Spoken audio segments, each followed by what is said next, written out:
একই রকম ভাবে আরজি করের মতনই শুধুমাত্র ধর্ষণ হয়েছে এখানে তা নয়, ধর্ষণের পরে ধর্ষককে আড়াল করার একটা চেষ্টা করা হয়েছে। এইটা অত্যন্ত হতাশাজনক। আমি মুখ্যমন্ত্রীর তরফ থেকেও দেখলাম অত্যন্ত দুঃখজনক। গণপিটুনির ঘটনাটাকে সাম্প্রদায়িক ঘটনা আখ্যা দিলেন। বিজেপি কর্মী শান্তনু মণ্ডল গ্রেপ্তার করা হলো না এখনো, যে কিনা ছাড়িয়ে আনতে গিয়েছিল। একজন নারী মুখ্যমন্ত্রী অপরাজিতা বিল এনেছিল। আমি 100 জনের মধ্যে 99 জন ধর্ষককে ছেড়ে দিতে নিজেই মদত করলাম। রাজনৈতিক দল যখন ক্ষমতায় থাকে সে ধর্ষণের ঘটনাকে ধামাচাপা দিতে চায়।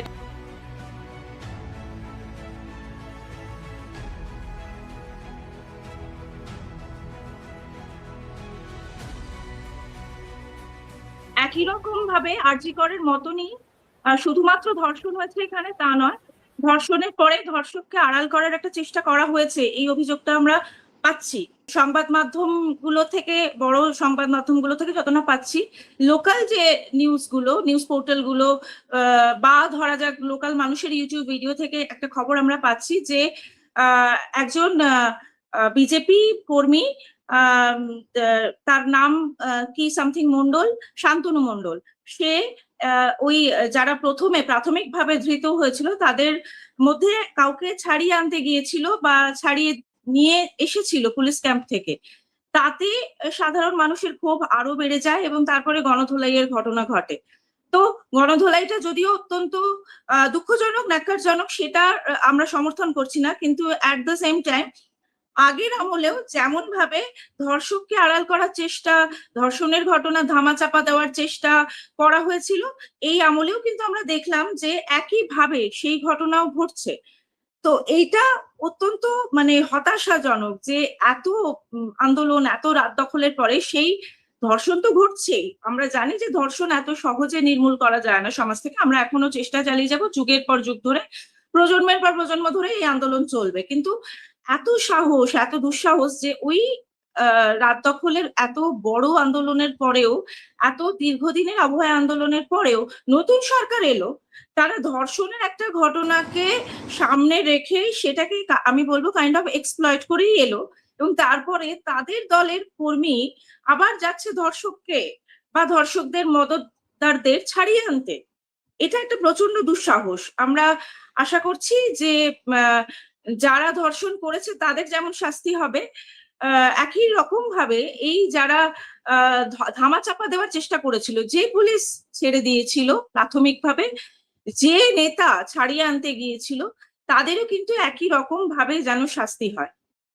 আর আমরা এলাকার অবস্থা তো উত্তপ্ত, মানে 163 ধারা জারি হয়েছে। তা সত্ত্বেও আমরা আজকে থেকেই চেষ্টা করছি অনেকক্ষণ ধরেই যে কিভাবে পৌঁছানো যায় মেয়েটির পরিবারের কাছে। সেই চেষ্টা জারি থাকবে এবং আবারও আমরা বুঝতে পারছি যে ধর্ষণ বিরোধী আন্দোলনের কোনো শেষ নেই। আবারও আমাদের এই ধর্ষণ বিরোধী আন্দোলন নতুন করে শুরু করতে হবে। দীর্ঘদিন ধরে তা চলেছে তো বটেই, কিন্তু আবারও নতুন করে সেটা শুরু করতে হবে এবং ছড়িয়ে দিতে হবে বারুইপুরের মতন অঞ্চলেও। ইনফ্যাক্ট আমরা বারুইপুরেই সভা করার কথা ভাবছিলাম, কিন্তু সেটার পারমিশন পাওয়া যায়নি। তো আমরা এখনো চেষ্টা করছি যে এলাকায় পৌঁছানোর এবং আমাদের পক্ষ থেকে যা যা কিছু করণীয় সেটা করার। আর সরকারের কাছে আমাদের এটাই দাবি থাকবে যে যত দ্রুত সম্ভব আরো যে দুজন বলা হচ্ছে যে অভিযুক্ত এখনো গ্রেপ্তার হয়নি, তাদেরকে গ্রেপ্তার করা হোক যত দ্রুত সম্ভব। ওই নেতা, তাকে কি গ্রেপ্তার করা হলো না এখনো, যে কিনা ছাড়িয়ে আনতে গিয়েছিল, তাকেও গ্রেপ্তার করা হোক, তাকেও বিচার ব্যবস্থার অধীনে আনা হোক। এবং ওই পুলিশ যে ছেড়ে দিয়েছিল নেতার কথায় প্রাথমিকভাবে, সেই পুলিশকেও সাসপেন্ড করা হোক এবং তদন্ত সাপেক্ষে শাস্তি বিধান করা হোক।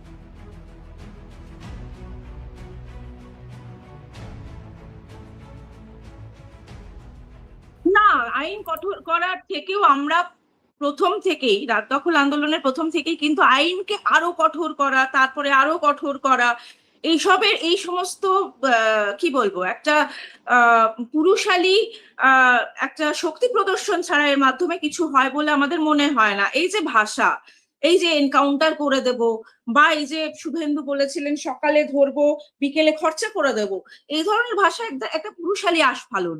এবং এর আগে যখন একজন নারী মুখ্যমন্ত্রী অপরাজিতা বিল এনেছিলেন, তার মাধ্যমেও ওই আর কি, ধর্ষককে, একজন ব্যক্তি ধর্ষককে যদি ধরা হয়, তারপরে তাকে কত নির্মম ভাবে মারা হবে সেটার উপরে বেশি জোর দেওয়া হয়েছিল। এবং আমরা তখন থেকেই বলে আসছিলাম যে আইনকে আরো কঠোর করার থেকেও বেশি প্রয়োজনীয় হচ্ছে যা যা আইন আছে সেইগুলোকে আরো বেশি কার্যকর করা, সেগুলোকে এফেক্টিভ করা, সেগুলোকে প্রয়োগ করা। আমি 100 জনের মধ্যে 99 জন ধর্ষককে ছেড়ে দিতে নিজেই মদত দিলাম, আর তারপরে একজন ধর্ষককে আমি খুব করে শাস্তি দিলাম, সেটা উপায় নয়। এটা একটা হচ্ছে প্রথমত ধর্ষণ ঘটে যাওয়ার পরে যেটা করণীয় আমাদের মতে, সেটা হচ্ছে যে আইনকে কঠোর করার থেকেও যে আইন আছে তার যথাযোগ্য প্রয়োগ, আর ধর্ষণকে প্রতিহত করার জন্য সচেতনতা প্রসার। সেই কাজটা তো বছরভর ধরেই লিঙ্গ রাজনৈতিক আন্দোলন কর্মীরা করে থাকেন।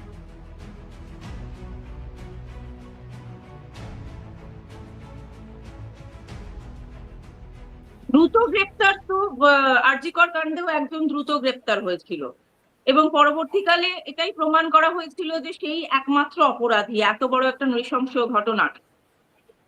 আমি যতদূর এখন পর্যন্ত দেখেছি যে কয়েকজন গ্রেপ্তার হয়েছে, এটাতে অনেকজন মিলে অত্যাচার করেছিল।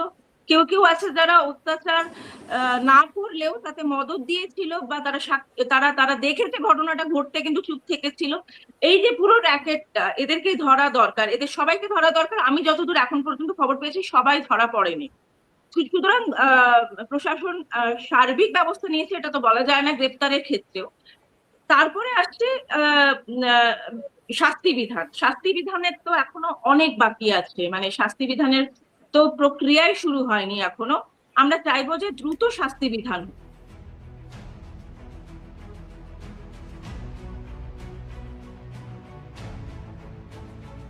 অবভিয়াসলি আমি চাইবো না যে গণপিটুনিতে কেউ মারা যাক, কিন্তু এটা আমি আবারও বলছি যে পুলিশ যদি যথাসময়ে সঠিক ব্যবস্থা নিত, পুলিশ যদি তৎপর হতো যখন মিসিং ডায়েরি হয়েছিল, তাহলে হয়তো এই ঘটনাটা, এই মৃত্যুটা এড়ানো যেত। একই রকম ভাবে পুলিশ যদি কোনো নেতার কথায় উঠতো বসতো না, মানে ওঠা বসাটা বন্ধ করতো, তারা যদি এইভাবে হঠাৎ অপরাধীদের, অভিযুক্তদের কোট আনকোট ছেড়ে না দিত, তাহলে হয়তো গণপিটুনির ঘটনাও ঘটতো না। এখানে কিন্তু প্রথমে পুলিশের হাতেই তুলে দেওয়া হয়েছিল। তাহলে পুলিশ এর হেফাজতে যদি তারা থাকতো, তাহলে দুটো জিনিস নিশ্চিত হতো। এক হচ্ছে যে জনগণের ক্ষোভ সাময়িকভাবে অন্তত কিছুটা প্রশমিত হতো, আর দ্বিতীয়ত যারা অপরাধী তারা অন্তত প্রাণে মরতো না গণপিটুনির চোটে, তারা জেল হেফাজতে থাকলে।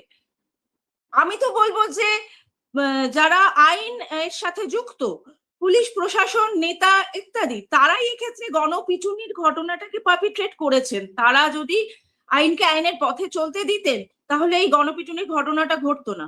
তা সত্ত্বেও আমি সাধারণ মানুষের কাছে আবেদন করব যে গণপিটুনিটা বাদ দিলে তাদের ভূমিকা অত্যন্ত ইতিবাচক। যেভাবে একটা গোটা এলাকার মানুষ নিজেরা বিভিন্ন জায়গার সিসিটিভি ফুটেজ খতিয়ে দেখে মৃতদেহ আবিষ্কার করেছেন, যেভাবে অপরাধীদের শনাক্ত করেছেন, এটা অত্যন্ত ইতিবাচক একটা দিক। আপনারা, যেটা হয়ে গেছে সেটা হয়ে গেছে, কিন্তু ভবিষ্যতে যেন আর এই ঘটনাকে কেন্দ্র করে গণহিংসা না ছড়ায় সেই দিকটা দেখবেন।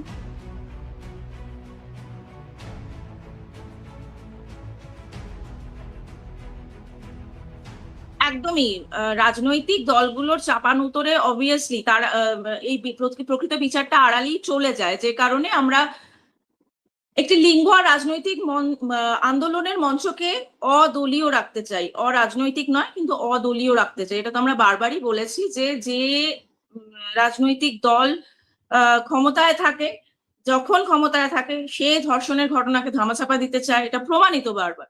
আর যারা বিরোধী থাকে তাদের কাছে ওই ধর্ষণের ঘটনাটা একটা একটা একটা কি বলবো, ভোটের ইস্যু হয়ে যায়।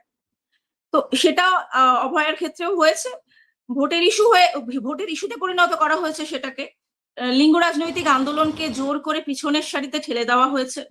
আবারও আমরা সতর্ক করছি যে লিঙ্গ রাজনৈতিক আন্দোলনের মতন চলতে দিন। একটি মেয়ের ওপরে নির্যাতনকে, তার ধর্ষণ এবং হত্যাকে একটি দলীয় রাজনীতির আমি বড় না তুমি বড় সেই ইস্যুতে পরিণত করবেন না। মানে এটাকে সঠিকভাবে ব্যাখ্যা করুন। একটা চেষ্টা আমি মুখ্যমন্ত্রীর তরফ থেকেও দেখলাম অত্যন্ত দুঃখজনক, যে তিনি বলছেন যে এটা একটা সাম্প্রদায়িক ঘটনা। তিনি গণপিটুনির ঘটনাটাকে সাম্প্রদায়িক ঘটনা আখ্যা দিলেন। তো বিষয় হচ্ছে যে তাহলে আমরা বুঝতে পারলাম যে হয়তো বিজেপি আরএসএস এর দিক থেকেই চেষ্টা থাকবে যে এই ঘটনাটাকে একটা সাম্প্রদায়িক রূপ দেওয়ার, যেহেতু এখানে যারা অভিযুক্ত তারা হিন্দু, এবং তাদের এই অভিযুক্ত হিন্দুদের মধ্যে একজনকে পিটিয়ে মারা হয়েছে। আবার একই রকম ভাবে মুসলিম মৌলবাদীরাও যেহেতু যে মারা গেছে নির্যাতিতা সে মুসলিম, সুতরাং একে একটা সাম্প্রদায়িক রূপ দেওয়ার চেষ্টা করতে পারেন। রাজনৈতিক দলগুলো যেরকম ভাবে নিজের নিজের এজেন্ডা তৈরি করে নেয় একটা ধর্ষণের ঘটনাকে কেন্দ্র করে, একই রকম ভাবে ধর্মীয় সাম্প্রদায়িক গোষ্ঠীগুলো তাই করে থাকে। এই মতাবস্থায় আমরা চাইছি রাত দখল ঐক্য মঞ্চের তরফ থেকে যে লিঙ্গ আন্দোলন এই ধরনের ক্ষুদ্রতা থেকে ক্ষুদ্রতার ঊর্ধ্বে থাকুক।